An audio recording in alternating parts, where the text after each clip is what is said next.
Okay, so a bit more about the functions. Um, Functions, as I mentioned before, they are very important, and there is one thing that makes them very special in functional languages. And to understand what's going on, let us first start with creating a function. Um, so what we will do now is simply make a very, very simple example function in R. Here's how you do that. You pick a name for a function, for example, add 2. This is a function that will take two arguments, add them, and return the result. And here we define the function a, b, and then the curly brackets. Here is what is happening. This function is the keyword here allows us to define a function. The function will take two parameters, a and b, and within the body of the function, we can use this a and b just like any other variable. They do not exist outside of the function. They are created the moment that we call a function. So let us create in the body of the function a variable called result. Result is now a plus b, and then we return the result.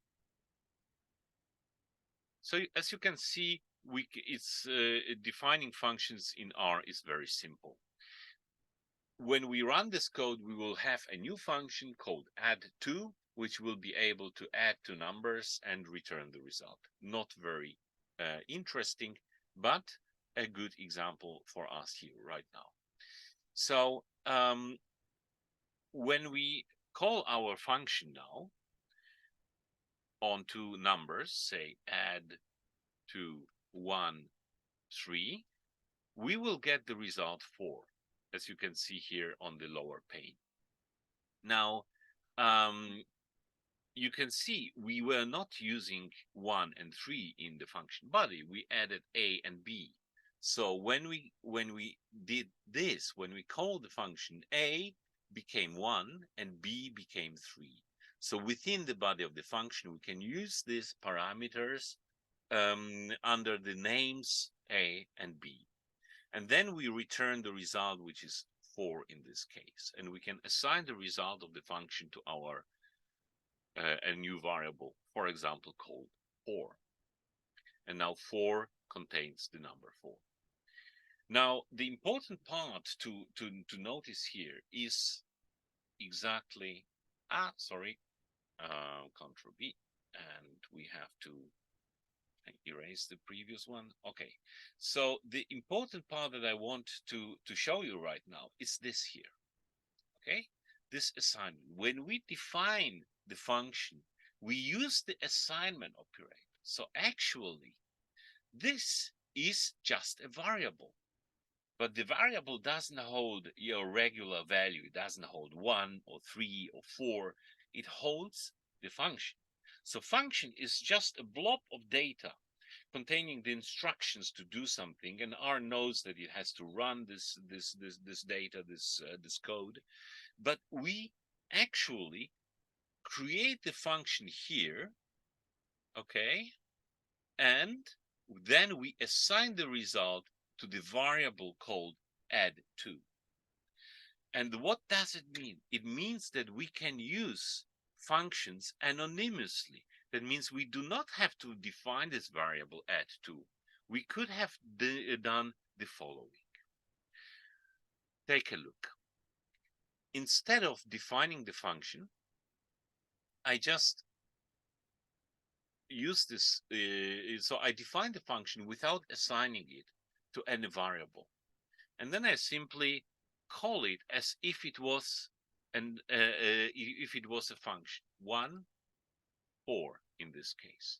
When I run this code, I get a 5. You see, I did not have to name my function. I was able to create a so-called anonymous function. That means a function without a name, and directly run it. This is important. We will see later on how useful that is. But for now, remember, a function is what you think of as a function, the summary or alas or sum or add to, is just a variable that holds the function. For example, once we have defined add to, and it's still defined in our environment, as you can see, we can rename it. We can create another function. For example, um,